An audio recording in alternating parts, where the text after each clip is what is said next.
The first thing I noticed was the silence. Not the quiet hum of the air conditioner or the faint buzz of the fluorescent lights overhead, but the heavy, suffocating kind of silence that fills a room before an execution. The conference room at Armitage Global was too pristine for its own good. Polished mahogany table, a wall of glass overlooking the skyline, and a tray of untouched coffee cups sitting in the corner as if someone thought caffeine could soften the blow they were about to deliver. I had been in this room hundreds of times before. I had sat at this very table to negotiate billion-dollar vendor contracts, to sign off on regulatory compliance reports, to review the fine print that other executives barely skimmed. But that morning, the room felt different. It felt staged. Like a theater where the script had already been written, and I was the only one who hadn't been given a copy. When I walked in, I saw them already waiting. My manager, Eric Halvorson, sat at the head of the table, fingers pressed together, his expression carefully composed but his eyes betraying a smug anticipation. He was the kind of man who wore expensive suits not because he liked them, but because he thought they turned him into someone he wanted to be. To his right sat Miranda Klein, the head of HR, clutching a slim folder as though it were a weapon. Her smile was tight, rehearsed, the kind people wear when they are about to stab you but still want to look professional doing it. There was no small talk. No, how are you or thanks for coming. Eric simply gestured for me to sit. I took my place at the opposite end of the table, deliberately calm. My instincts screamed that this was a trap, but outwardly I was composed, almost bored. Years of dealing with predators in tailored suits had taught me that showing fear only made them hungrier. Miranda opened the folder and slid a document across the polished wood. Her manicured nails tapped the corner of the page as if to underline the inevitable. Jade, this is a notice of reassignment. Effective immediately, you are being transferred to the role of junior compliance analyst. I didn't move, didn't touch the paper. I let the words sink into the air, heavy and absurd. Junior compliance analyst. From senior contracts lead, the person who had overseen 2 international mergers, who had rewritten half the company's compliance framework, to an entry-level basement role reporting to a manager barely out of business school. I looked up slowly, first at Miranda, then at Eric. Neither of them flinched. Eric leaned back in his chair, arms folded, wearing the expression of a man who believed he had already won. My voice, when it came, was steady. And the reason for this sudden transition. Miranda cleared her throat and delivered her line as if she had practiced it in front of a mirror. Concerns have been raised about your cooperation and alignment with company culture. There have been repeated complaints regarding your communication style and resistance to managerial guidance. This reassignment will give you the opportunity to recalibrate in a more supportive environment. Supportive environment. I almost laughed. I had written enough performance improvement plans to recognize the language for what it was. The first step toward burying someone. The basement office wasn't just a demotion, it was a graveyard for careers. A place where inconvenient employees were sent to wither until they quit, broken and forgotten. I let a beat of silence pass before replying. So let me get this straight. After 7 years of spotless performance reviews, after leading the contract negotiations that saved this company $50 million last year, after personally drafting the compliance framework that kept us from being fined during the last audit, you're telling me I suddenly have a problem with alignment?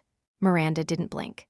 Eric allowed himself a small smile, the kind that said he was enjoying this far too much.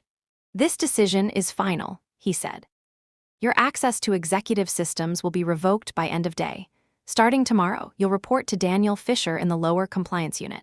Consider this a fresh start, Jade. A chance to demonstrate whether you're truly a team player. Team player. The phrase landed like poison in my ears. In corporate language, it was code for obedience, for silence, for knowing your place and staying in it. I sat back in my chair and folded my hands in my lap. Outwardly, I gave no reaction. But inside, something cold and sharp was settling into place. They thought they had blindsided me.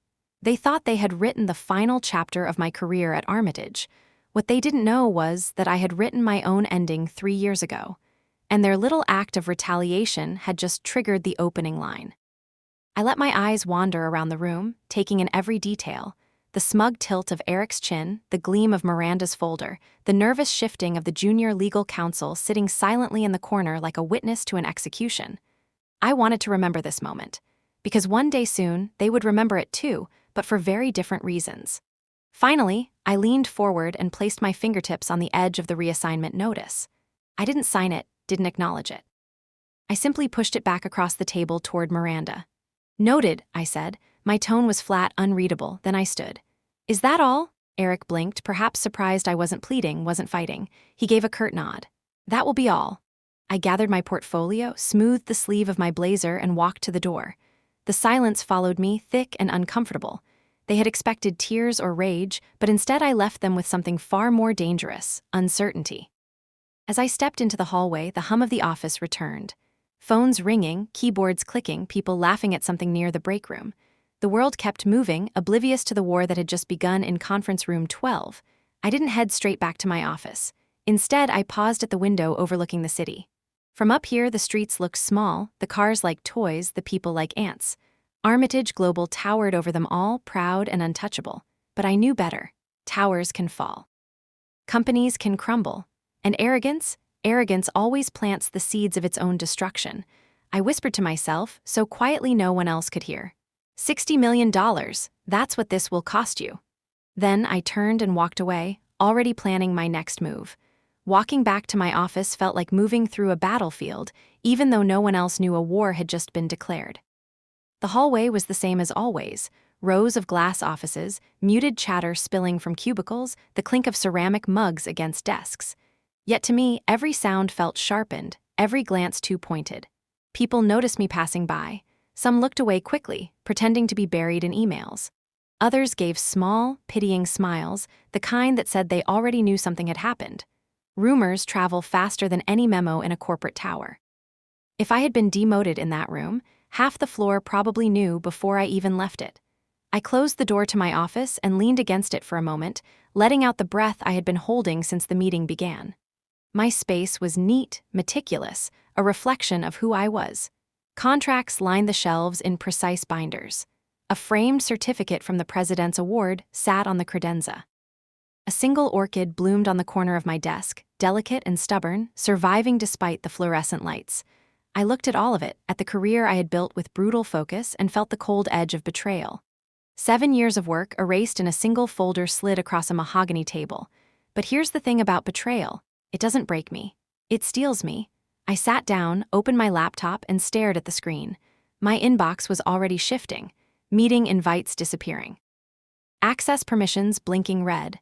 Within minutes, the digital architecture of my career was being dismantled. They were quick, efficient, ruthless. A lesser person might have panicked, might have called a lawyer or sent a desperate email to the board, but not me. I had learned a long time ago that when predators bare their teeth, the smartest move is not to fight back immediately. It is to let them believe you are cornered, so I let the walls close in. I let my access vanish, my projects evaporate, my authority collapse. And all the while I kept one truth hidden deep in my chest: they had just tripped the wire of a trap I had set years ago. I remember glancing at the orchid, its petals pale white against the gray cubicle walls.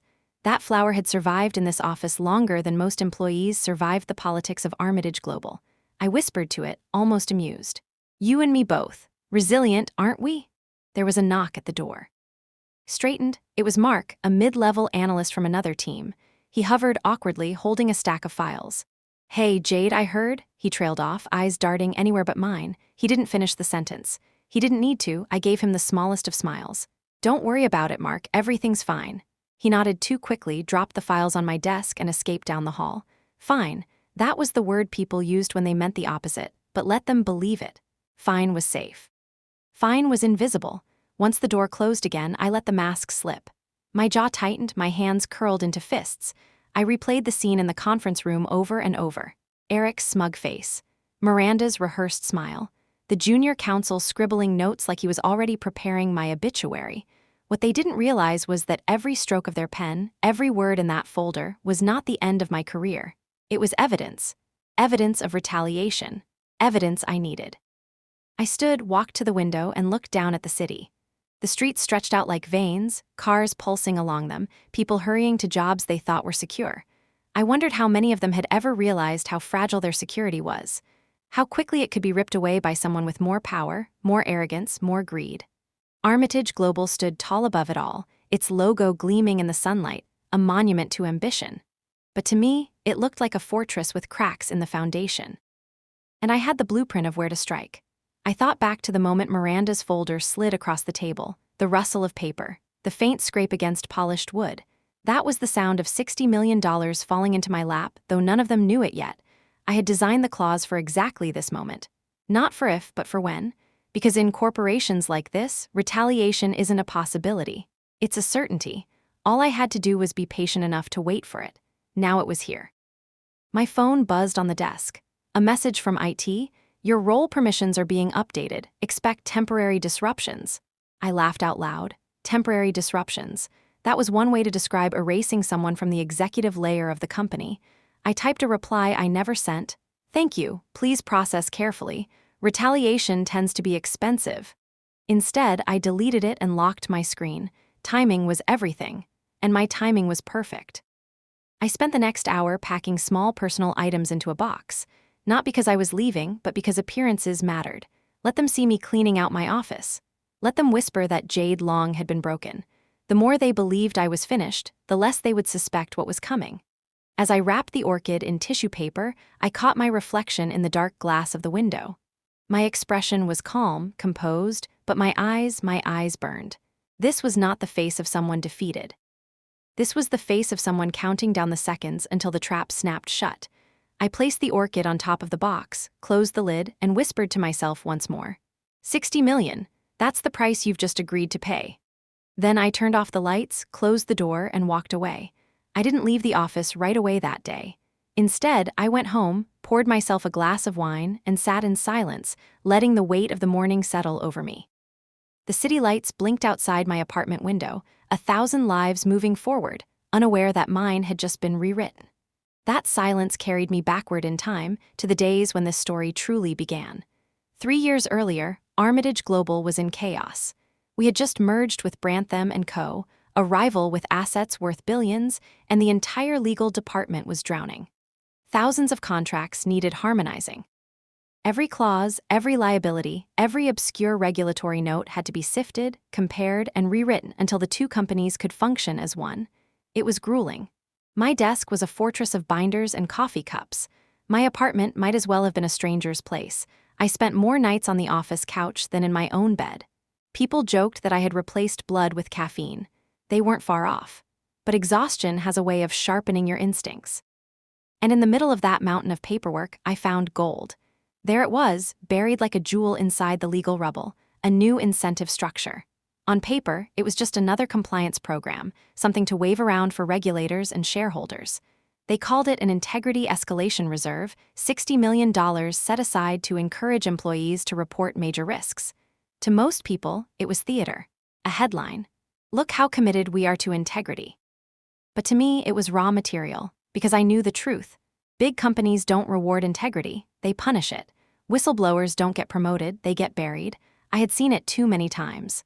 Good people crushed under the weight of corporate retaliation, their careers shattered because they dared to speak. So I did something different. I took that reserve and I rewrote its rules.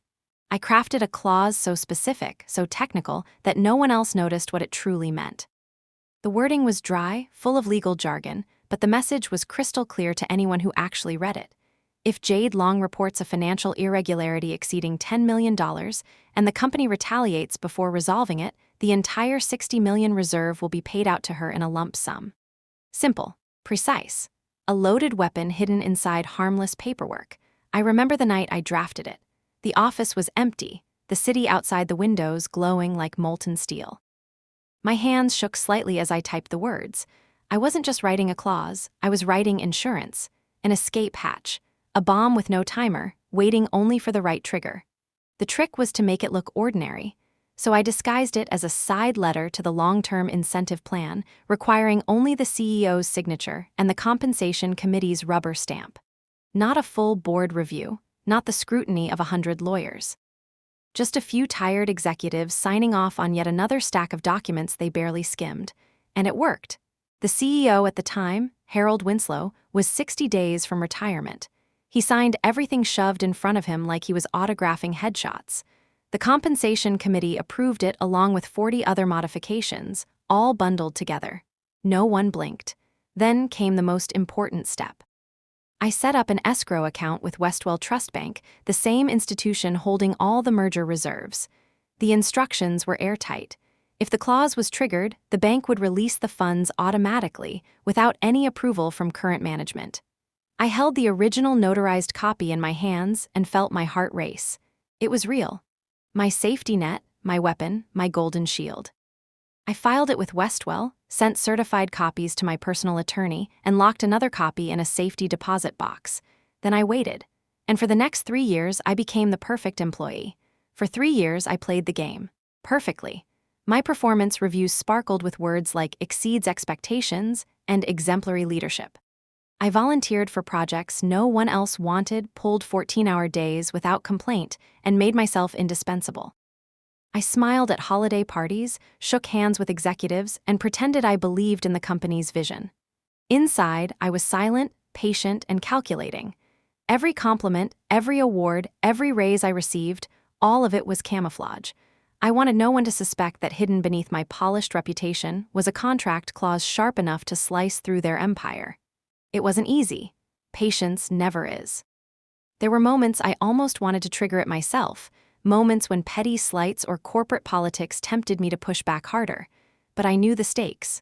Retaliation had to come from them, not from me, and it had to be big enough to be undeniable. So I waited. I remember sitting in a quarterly meeting, listening to Victor Hale, our CFO, boast about record profits. He strutted across the stage like a general celebrating victory, his slides full of numbers that sparkled for shareholders. My colleagues clapped. I clapped too, my face carefully composed, but inside I wondered how much of it was smoke and mirrors. Greed always leaves fingerprints, and Hale had greedy eyes. I kept notes. Small details. The vendors he favored, the contracts he pushed through without debate, the sudden disappearances of funds marked confidential. Little pieces that didn't yet form a picture but hinted at one. Still, I didn't chase them aggressively. Not yet. Timing mattered. My clause was like a mousetrap, useless until the bait was irresistible. I needed them to get comfortable, to believe I was harmless. So I kept playing the role, the model employee, the loyal soldier. There's a strange power in knowing you have a weapon no one else can see. It makes every insult bearable, every petty slight amusing. Eric Haverson, my manager, once told me in front of a dozen colleagues that I should smile more in meetings. The room laughed politely.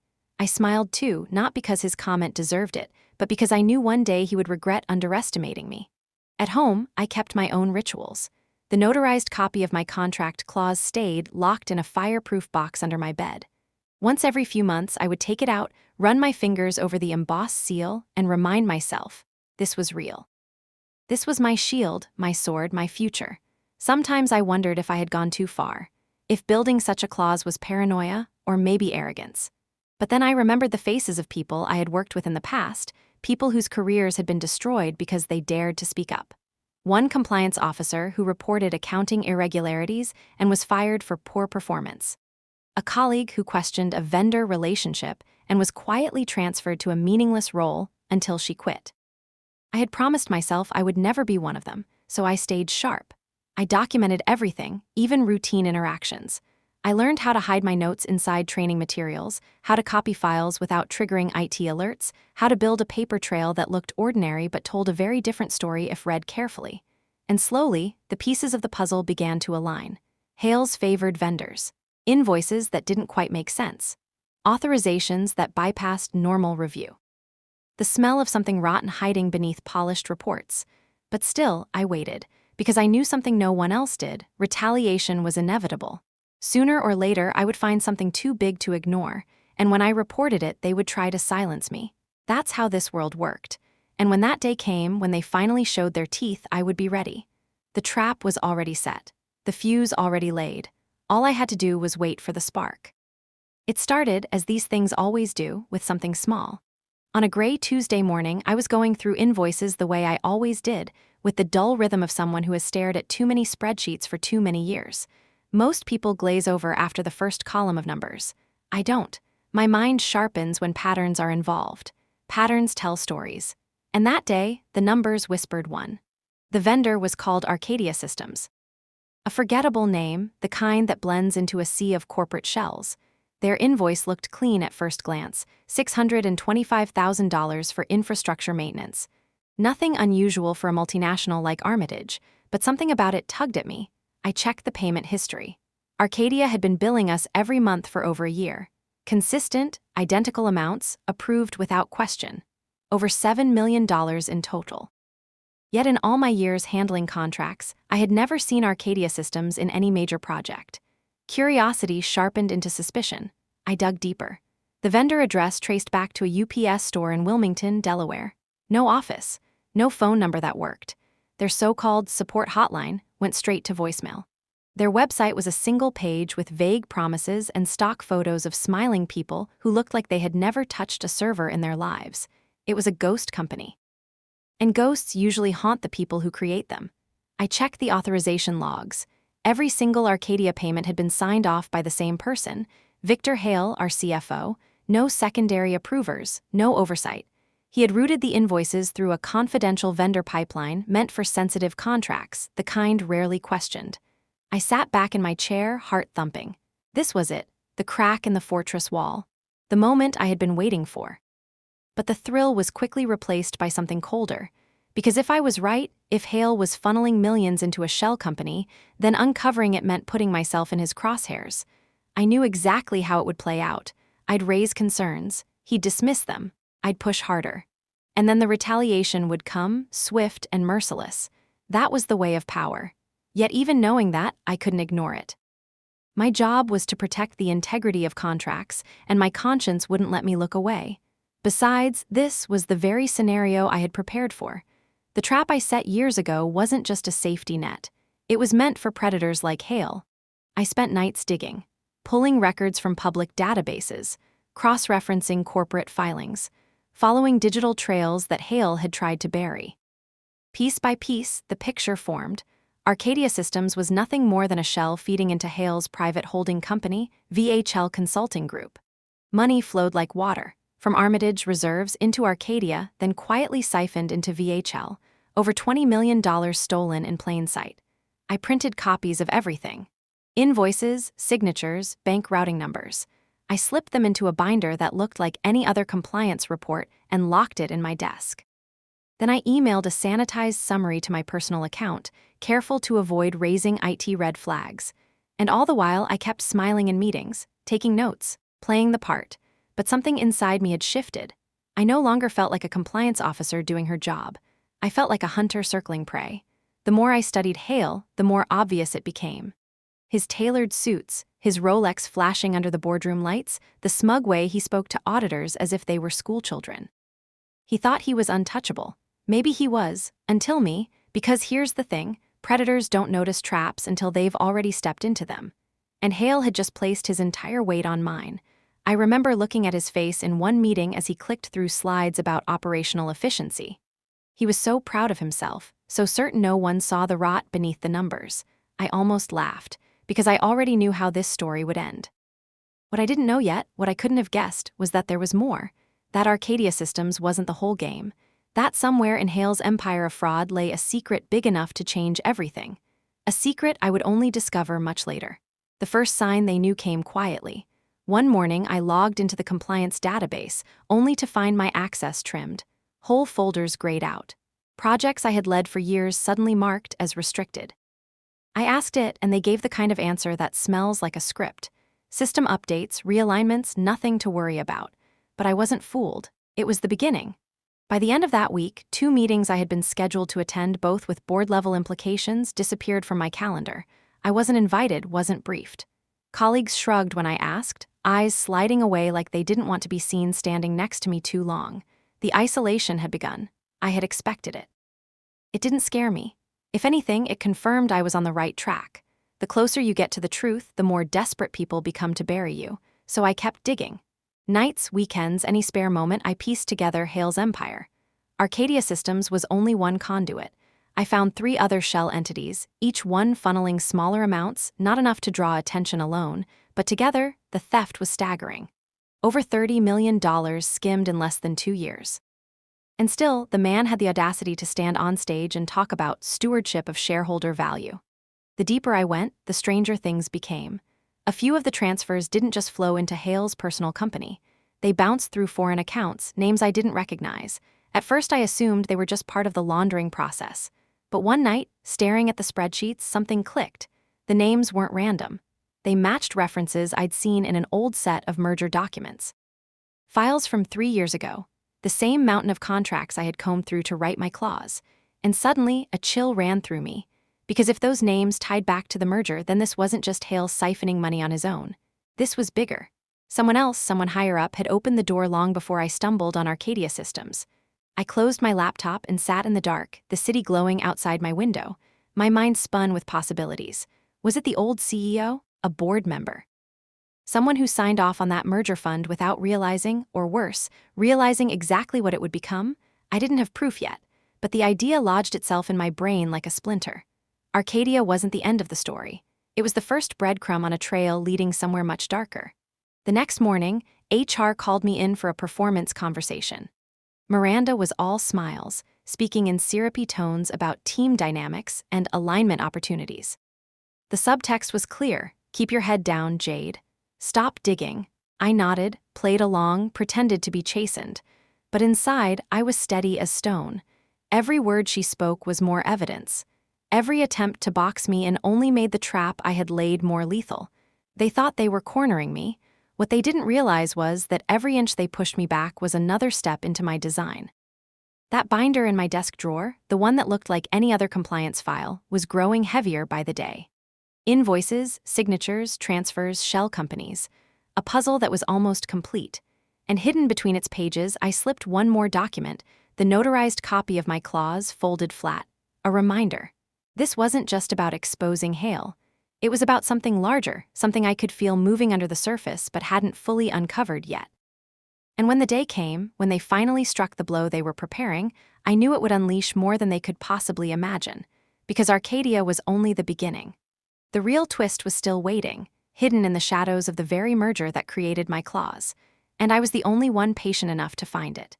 The office they gave me after the reassignment wasn't really an office at all. It was a converted storage room on the sublevel, where the walls still smelled faintly of dust and old paint. The single window faced a brick wall less than 3 feet away. The desk wobbled, the chair squeaked, and the fluorescent lights flickered just enough to make you question your sanity after an hour.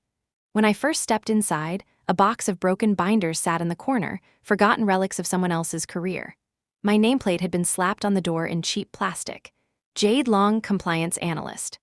The title looked wrong, too small, like trying to squeeze me into a box I had long outgrown. I stood there looking around and smiled. Not because I liked it, but because I understood exactly what it meant. They wanted me buried. They wanted me to walk into that little gray cell, feel the humiliation soak into my skin, and crumble. Most people would have. Demotions like this aren't just about titles, they're about identity. They strip away your sense of worth until quitting feels like mercy. But they had forgotten one thing: I had already been planning for this. The day after I moved into my new office, the performance plan landed, a thick packet of vague goals and impossible metrics. Improve cross-departmental synergy. Demonstrate flexibility in management directives. Criteria that meant nothing, designed for failure. Miranda from HR delivered it with a smile. It's just to help you realign, Jade, to support you in meeting the company's expectations. Support. That word again. Their favorite weapon. I nodded, flipped through the pages as if I cared, then tucked it into my drawer. On the outside, I gave them compliance. On the inside, I gave them nothing. Because what they didn't realize was that every meeting, every document, every little act of retaliation was fuel, evidence, the exact kind of behavior my clause had been written to punish. They were walking themselves right into my hands. The days grew lonelier. Colleagues stopped visiting. People who used to depend on me for contract guidance now avoided me like I was contagious. I caught whispers in the elevator. Did you hear? Jade got demoted. I think she messed with Hale's numbers. Gossip spreads like wildfire when someone falls from grace. At first, the isolation stung. I'd built my career on being respected, even feared for my precision. Now, suddenly, I was invisible or worse, pitied. But the sting faded quickly, because invisibility had its uses. People speak freely when they think you've already lost. And I listened. I overheard junior staff complain about late-night calls from Hale's office, requests for invoices to be rushed through without proper checks.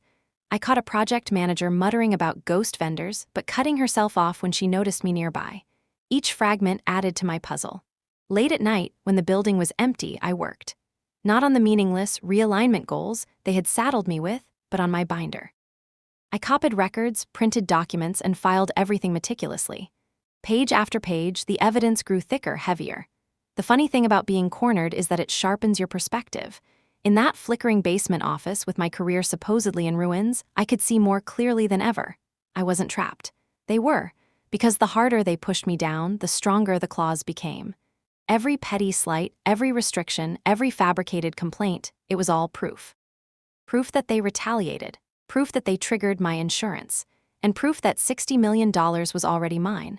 Still, I knew better than to rush. Timing mattered. If I played my hand too soon, they might find a way to wriggle free. I needed them to commit fully to believe I was broken beyond repair, so I let them corner me. I let them laugh behind closed doors. I let them take everything they thought mattered, because what truly mattered was something they couldn't see. A fuse already burning. The worst part wasn't the office. It wasn't the flickering lights or the smell of mold in the carpet. It wasn't even the humiliation of being banished to the basement. The worst part was the performance reviews. Every 2 weeks, Miranda summoned me upstairs to sit across from her at a small round table, her pen poised over a clipboard like a judge keeping score. She asked questions about my progress toward synergy and demonstrated openness to cultural alignment. None of it had anything to do with actual work. It was theater, a staged decline designed to create a paper trail. She would lean forward, sympathetic, as if she cared. "Jade, you need to be more adaptable. We're concerned you're too rigid, too unwilling to support leadership decisions." Translation: stop asking questions. Stop digging. Stop looking at Victor Hale. I nodded, took notes, played the role of the chastened employee. All the while, I recorded every word in my memory, adding it silently to my growing case. In the basement, I had plenty of time to think, time to plan. That's when the allies began to appear. First was Olivia, a junior accountant with tired eyes and a sharp mind. She slipped into my office one evening, nervously glancing over her shoulder. "I shouldn't be here," she whispered, placing a file on my desk. It was an expense report Hale had pushed through without the required signatures. "I know something's wrong. I can't say it out loud, but you're not crazy." She left as quickly as she came, but her courage gave me proof I wasn't alone. Then came Robert, one of the night security guards. He caught me late one evening, binder open on my desk, papers spread around like a crime board. He closed the door behind him and lowered his voice. "I've seen him," Robert said. "Hale, carrying boxes out of here past midnight. No driver, no assistant, just him." Like he didn't want anyone else to know. I asked what kind of boxes.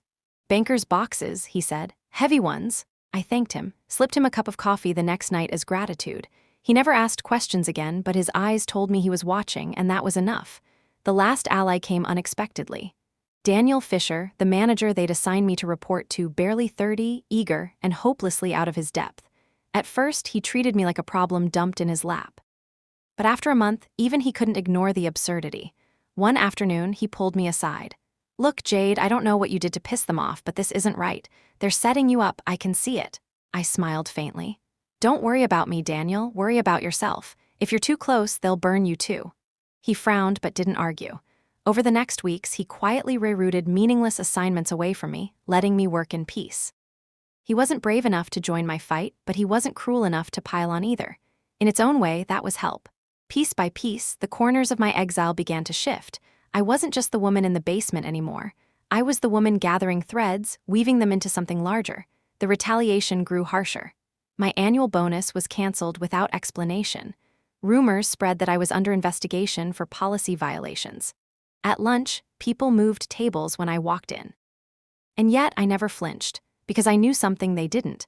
The worse they made it, the stronger my case became. Every restriction, every humiliation, every insult, all of it proved retaliation. All of it fed the very clause they had signed without reading.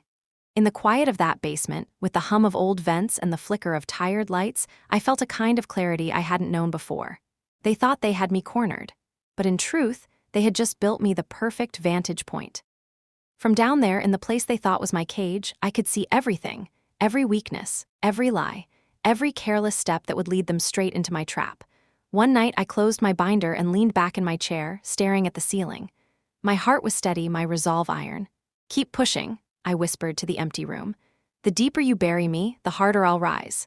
And somewhere above, in his gleaming office, Victor Hale was still moving money like pieces on a chessboard. He thought no one was watching, but I was, and soon he would realize that the game was mine. People underestimate how much power lives in the shadows. Upstairs, executives strutted through glass hallways, presenting their slides and shaking hands with investors. They thought power was in the boardroom. They thought it was measured in titles, salaries, and corner offices. They were wrong. Power lives in the details. In the whispers people trade over coffee, in the receipts forgotten in desk drawers, in the server logs nobody bothers to review. That's where the truth hides. And that's where I began to weave my web. The basement became my workshop. The binder on my desk thickened by the day, filled with documents I collected like trophies. Invoices that didn't match services. Wire transfers routed through strange banks. Expense reports signed by Hale at hours when no one else was even in the building. But documents alone weren't enough. Paper proves patterns, people prove intent, so I listened. I asked careful questions, I let my allies come to me. Olivia, the junior accountant, returned with more files. Her hands shook as she handed them over. "These aren't normal," she whispered. "Look at the amounts, round numbers always just under the review threshold." I studied the pages and smiled. She was right. Hale had been clever, splitting payments into smaller chunks to avoid automatic audits. But cleverness leaves fingerprints, and now I had them. "Keep them coming," I told her softly. "And don't tell anyone else you're helping me." Robert, the night guard, started leaving me small notes on folded napkins, times when Hale slipped out of the building. License plates of cars he met in the garage. One note simply read, 2:13 a.m., black Mercedes, box in trunk. Piece by piece, the web spread. Even Daniel, my reluctant manager, played a role. He wasn't brave, but he wasn't blind. One afternoon, he quietly rerouted my inbox, giving me visibility into approval chains I shouldn't have had. "Don't ask where I got this," he muttered. "Just be careful." I was careful. Always. Every file I copied, I hid under layers of ordinary work. Every conversation I disguised as small talk, and all of it I backed up in secret. A flash drive hidden in the lining of my bag, a cloud folder under a fake name. A safety deposit box downtown. If they wanted to erase me, they would have to erase the whole city to do it. The more I dug, the clearer the picture became. Hale wasn't just greedy, he was meticulous. The shell companies weren't random, they were structured like Russian dolls, one inside another, designed to confuse anyone who got too close. But he had made one mistake. In one of the foreign transfers, buried in the metadata, I found a reference to an entity I recognized. Orion Capital Holdings. It stopped me cold, because Orion wasn't just any company. It was one of the very firms listed in the merger documents 3 years ago, the same documents where I had hidden my claws. That was the second breadcrumb, first Arcadia, now Orion, both tracing back not just to Hale, but to the merger itself. And with that realization, the twist I had been sensing for months came into sharper focus. Hale wasn't acting alone. This was bigger, older, and far more dangerous than one CFO lining his pockets. I closed the file, leaned back in my chair, and let the thought settle. If Orion was involved, then someone at the top had set this in motion years ago. Someone who had signed those merger contracts without blinking. Maybe even someone who had signed mine. The idea made my pulse quicken. Because if that were true, then my little clause wasn't just insurance. It was a live grenade hidden inside the very heart of their scheme. And sooner or later, it was going to explode. The longer I stayed in that basement office, the more invisible I became. At first, invisibility felt like a punishment, but then I realized it was freedom. When people think you are finished, they stop watching you. And when they stop watching, you can see everything. I started to notice details others ignored. The times when Hale's assistant arrived early, slipping into his office with sealed envelopes before the rest of the floor woke up. The cleaners who signed non-disclosure forms because they were asked to dispose of shredded paper too sensitive to recycle. Even the building maintenance logs, which showed server outages always happening the night before large wire transfers. Each detail alone meant nothing. Together, they were threads, and I was weaving them into a web tight enough to choke. Olivia became braver. One night she came down to my office with a USB drive. "I can't keep this," she whispered. Her eyes darted toward the hallway as if someone might be listening. "Expense approvals. I think Hale been falsifying timestamps." I loaded the files onto my laptop. She was right. Dozens of approvals supposedly signed during business hours were actually logged at 3 in the morning. He had manipulated system clocks to make it look legitimate. Sloppy, maybe, or maybe arrogant. Either way, it was damning. I touched her hand gently. "You did the right thing," She shook her head. No. You're the only one crazy enough to fight him. I'm just trying not to drown. When she left, I backed up the drive in 3 places. I had learned early that trust wasn't enough. If one ally cracked under pressure, the truth still had to survive. Robert the guard gave me his quiet loyalty in different ways. He never spoke much, but his notes kept coming. One night he left a photo, grainy but clear enough, Hale in the garage, slipping a banker's box into the trunk of a car with diplomatic plates. I stared at the photo for a long time, my stomach tightening. Diplomatic cars meant international connections, which meant this wasn't just corporate greed anymore. It was international laundering. Daniel, my reluctant manager, was the hardest to read. He never said much, never openly supported me, but small things betrayed him. Files I shouldn't have seen slipped into my inbox. Meeting notes I wasn't invited to left carelessly on my desk. At first, I thought it was coincidence. Eventually, I realized it was quiet sabotage, his way of pushing back against the machine without ever being noticed. And I used every scrap he gave me. By then, my binder had swollen into a monster. 200 pages thick, tabbed, and indexed, a meticulous map of Hale's empire. I kept it disguised under a plain cover labeled Training Documentation Draft. Nobody ever touched it. To them, I was the forgotten employee wasting time in the basement. They didn't know I was holding their future in my hands. But the deeper I went, the more I sensed the shadow behind it all. Arcadia Systems, Orion Capital Holdings. Other names kept popping up, obscure shell firms, many tied back to that merger 3 years ago.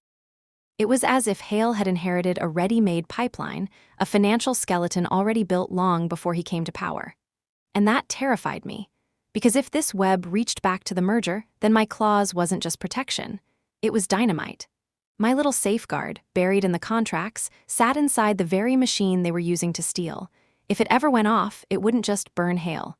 It could scorch the entire board. Late at night, I would sit alone in my flickering office, binder open, papers spread across the desk, and whisper to myself, "You don't even know what you signed, do you?" The thought thrilled me, because I wasn't just fighting for survival anymore. I was playing with their empire itself. The retaliation above ground grew harsher. My paycheck was suddenly miscalculated. My access to the cafeteria revoked by mistake, my name scrubbed from the employee recognition board. Small humiliations designed to break pride. I let them pile on, silent, recording each one in my notes. Proof, more proof, always more proof. And then came the day Miranda visited my basement office.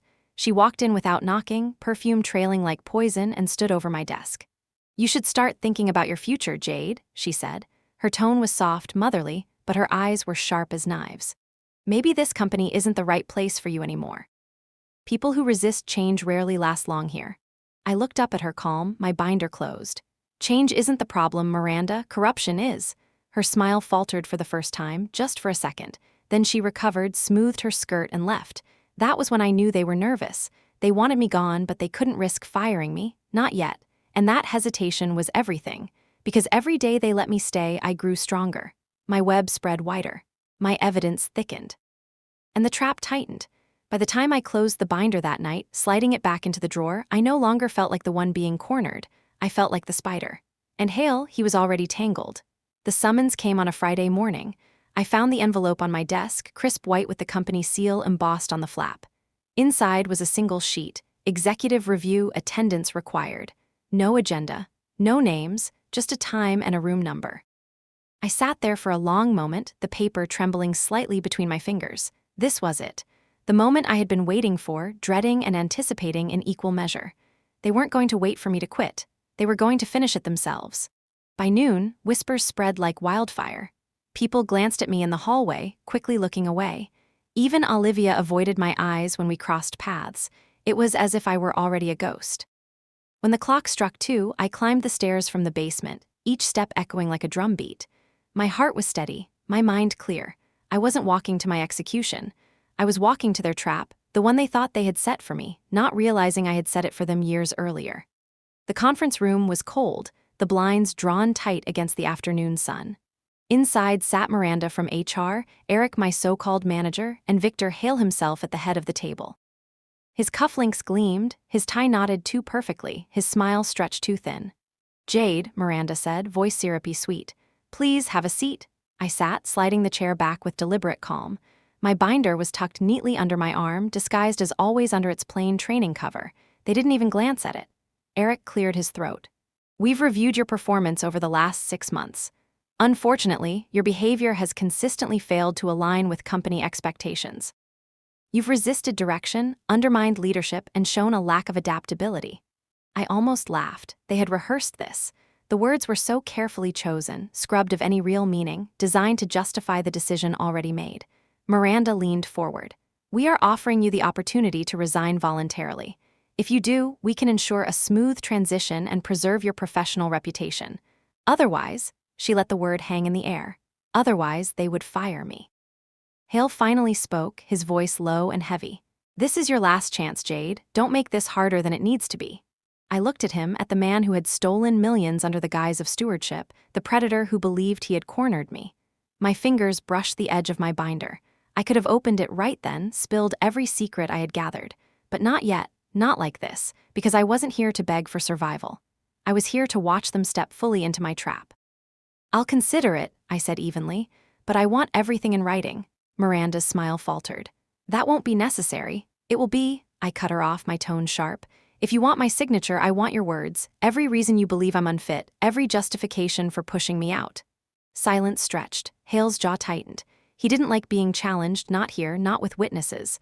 Finally, Miranda nodded, scribbling a note on her pad. Very well. We'll provide the documentation by Monday. I stood, sliding the binder under my arm once more. Then I'll see you Monday. And with that, I left. They thought they had won. They thought I was cornered, broken, ready to surrender. But what they didn't know was that by putting their accusations in writing, they had just tightened the noose around their own necks. Because retaliation isn't just about actions. It's about records. And I had just convinced them to create the final piece of mine.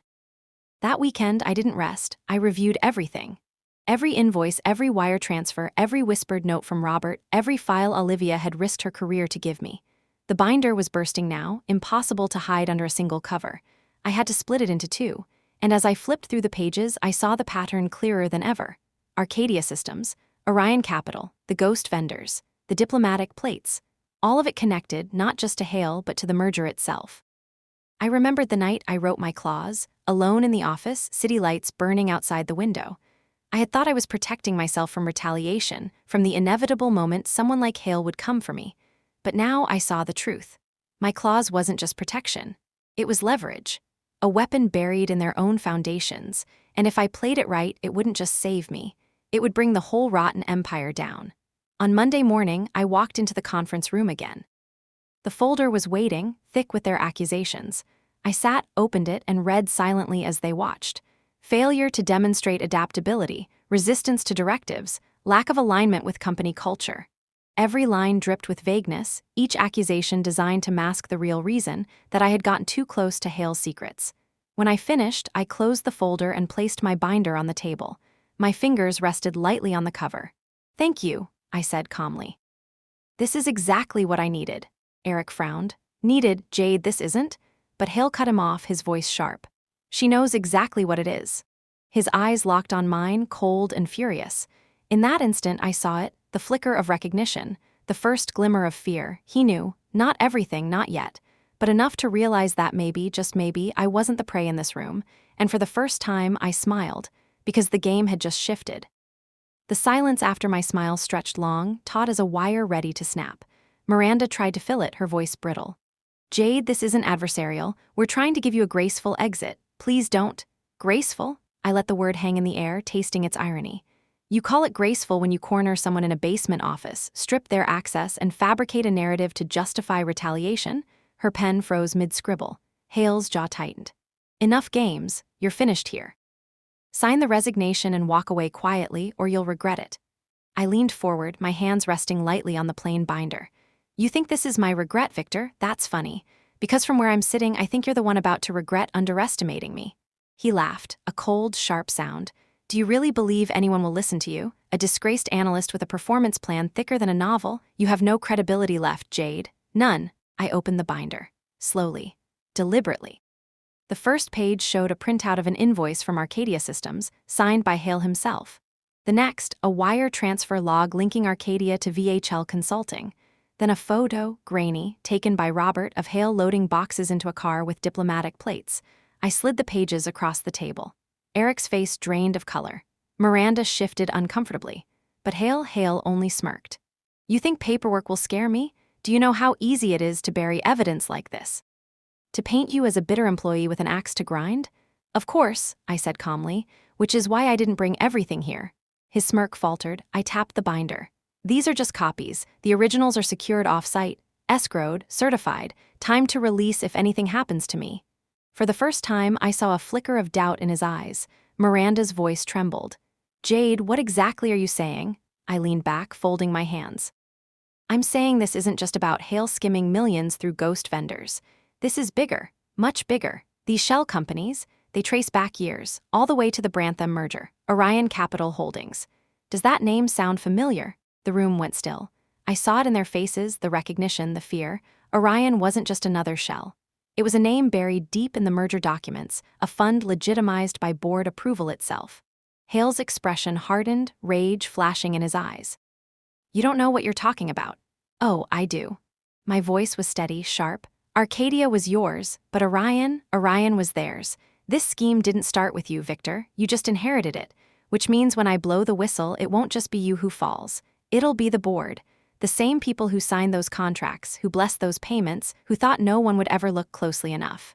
Miranda's hand trembled as she set down her pen. Eric looked like he wanted to disappear into the carpet. Hale stared at me, silent, seething. You can't prove it, he finally spat. I smiled. That's where you're wrong, because proof is exactly what I've been building for the last year. I stood, sliding the binder back under my arm. So here's what's going to happen. You'll keep retaliating. You'll keep pushing me, trying to erase me. And every time you do, you'll hand me more evidence, until the day I decide it's enough. And then $60 million will leave your accounts faster than you can blink. Not as a payout, as a consequence, my clause, my insurance, my little grenade you signed without reading. For the first time, I let the steel in my voice show. And when that happens, Victor, it won't just be you who burns. It'll be everyone tied to the merger, everyone who thought they were untouchable. The room was silent. No one moved, no one breathed. Finally, Hale slammed his hand on the table, rattling the glasses of water. Get out, I smiled again. Gladly. I walked out without another word, the binder heavy under my arm, my pulse calm and steady. I had given them just enough to fear me, enough to make them hesitate, enough to make them wonder what I truly held. And as I stepped into the hallway, I felt the weight of it settle over me. The plot had twisted. This wasn't just my fight against a corrupt CFO. This was a war against the entire architecture of the company itself, a conspiracy rooted in the very merger that had birthed my claws. They thought they were hunting me, but I was the one holding the detonator. The Monday after the confrontation felt different. The office buzzed with an energy I couldn't quite name, anxious, jittery, like the building itself sensed something was shifting. People who had ignored me for months now avoided me outright. Conversations hushed when I passed. I could feel the tension vibrating through the walls. Hale hadn't moved against me immediately. That silence was louder than any threat. He was calculating, trying to guess how much I truly knew, how far my reach extended. And that was exactly what I wanted. Fear makes powerful people reckless. I spent the week tightening my preparations. Every piece of evidence I had collected, invoices, transfers, timestamps, photos, HR memos, was duplicated, encrypted, and stored in 3 separate places. One copy with my attorney, one in the cloud under a buried identity, and one locked in a physical vault downtown. If they erased me tomorrow, the story would still survive. But survival wasn't enough anymore. I didn't want to just outlive them. I wanted to win. That meant going on offense. I reached out to Olivia first. She met me in a cafe far from the office, her eyes darting nervously at every passerby. You shouldn't have pushed him like that, she whispered. Everyone knows Hale's furious. He's calling in favors, they'll crush you. They'll try, I said calmly, but I need you to trust me a little longer. Do you still have access to the vendor database? She nodded reluctantly. Yes, but if they trace me, they won't, I assured her. I just need cross-references. Look for overlaps between Arcadia and Orion, see if payments ever hit the same accounts, even for a moment. She hesitated, then slid a flash drive across the table. Already did. The answer's yes. Twice, 18 months ago, small amounts but enough to link them. My chest tightened. That was the thread I had been searching for, proof that Hale's fraud wasn't separate but plugged directly into the larger scheme seated at the merger. Thank you, I said. You've done more than you know. Next, Robert. He found me in the lobby late one night, pressing another folded napkin into my hand. On it, a time and place, 3:27 a.m., archive room, 4th floor.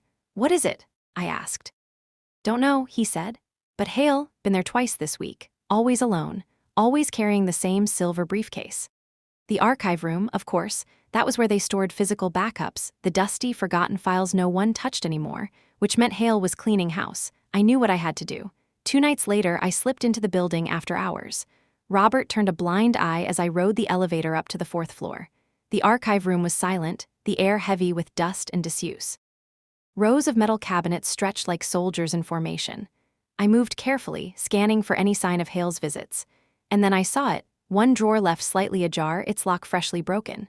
Inside were shredded fragments stuffed hastily into bags, not ordinary cleaning. A purge. I knelt, pulling on gloves, piecing through the strips. Most were useless slivers of numbers, names cut in half. But then I found one, almost intact. Payment authorization, Orion Capital Holdings. Signed, Board Compensation Committee. My breath caught. It was real. The board had signed off. The fraud wasn't an accident, wasn't just Hale's greed. It was systemic, institutional, and now I had proof. I slipped the fragment into my folder, heart pounding, and left before anyone could catch me. Back in the basement office, I stared at it under the flickering light. Such a small piece of paper. Fragile, unremarkable, yet it was the key to everything. For 3 years, I had waited. For months, I had built my case. And now, at last, I held the weapon that could not just protect me but topple the empire that had tried to bury me. But weapons are dangerous things, and even as I stared at it, I knew, once I pulled the trigger, there would be no going back. By dawn, I had made my choice. Survival was no longer enough. Hale had stolen millions. The board had sanctioned fraud. HR had built a paper cage around me. If I stayed silent, if I walked away, I'd be no different than the ghosts of whistleblowers who came before me, erased, forgotten, buried under non-disclosure agreements and whispered reputations. But I wasn't built to disappear. So I triggered the first part of my plan. On Monday morning, 3 identical packages left my hands. One to my attorney. One to a financial crimes investigator I trusted from my law school days. One to an encrypted journalist tip line. Each contained the same thing. A curated set of documents tying Arcadia Systems to Orion Capital, Hale to the shell transfers, and the board's signatures to the fraud itself. Not everything, not the full binder, just enough to prove I wasn't bluffing. The message was simple. If anything happened to me, the rest would follow. That afternoon, I walked into the office like nothing had changed. Hale passed me in the hallway, his face red with quiet fury. He didn't speak. Neither did I, we didn't need. We both knew the war had moved beyond words. The retaliation escalated instantly. My email access was suspended. My security badge stopped working on certain floors. HR summoned me for an urgent compliance inquiry that never materialized. Each move was desperate, sloppy, fueled by panic, and each one only strengthened my case. Because retaliation wasn't just a threat anymore, it was documented reality. Every locked door, every revoked permission, every fabricated inquiry. Proof layered on proof, fuel poured onto the fire I had been building. Then came the call, not from Hale, from someone higher, a board member, Eleanor Chase. Her voice was cold as ice. Jade, I don't know what you think you're doing, but if you continue this crusade, you'll destroy yourself, and you'll take good people with you. I almost laughed. Good people, sitting on a board that signed off fraud worth tens of millions, but I held my tongue, letting silence hang. You want a settlement, she pressed. That's what this is about, isn't it? A payout to make you go away, name your number. I closed my eyes, savoring the moment. For 3 years, I had waited to hear those words. 60 million, I said, calm, precise. In accordance with the clause you signed 3 years ago. The line went silent. Then she hissed, you little, before cutting the call. I sat there, phone still warm in my hand, and let the reality sink in. They had just admitted it. The clause was real, they knew it, and they were terrified. But here's the thing about victory, it never looks the way you imagine. I didn't feel triumphant. I felt steady, focused. This wasn't about gloating. It wasn't even about revenge anymore. It was about justice, about proving that even the most powerful corporations can bleed when someone sharp enough cuts in the right place. That evening, I opened my binder one last time. The evidence was all there, meticulous and undeniable, but I didn't need to send the full package. Not yet. Not unless they forced me. Instead, I placed the binder in a steel lockbox, sealed it, and slid it into the safety deposit vault. My finger lingered on the cold metal. If I released it, Hale and the board would burn, careers destroyed, fortunes lost. maybe even prison sentences. If I held it, I could name my terms: money, position, power, the ability to reshape the very company that had tried to bury me. The choice was mine. When I left the bank, the city lights shimmered against the darkening sky. Cars streamed by, people hurried across crosswalks, the world moving as if nothing had changed. But I knew better. Everything had changed. Because somewhere in a penthouse office, Victor Hale was pacing, wondering how much time he had left. Somewhere in a glass boardroom, Eleanor Chase and her colleagues were debating whether to pay me or fight me. And somewhere deep in the heart of Armitage Global, the fuse I had planted 3 years ago was still burning. I walked home slowly, the cool night air brushing my face, the weight of the detonator steady in my hands. This wasn't the end. It was the beginning. The final gambit had been played. And now, it was only a matter of time before the empire collapsed.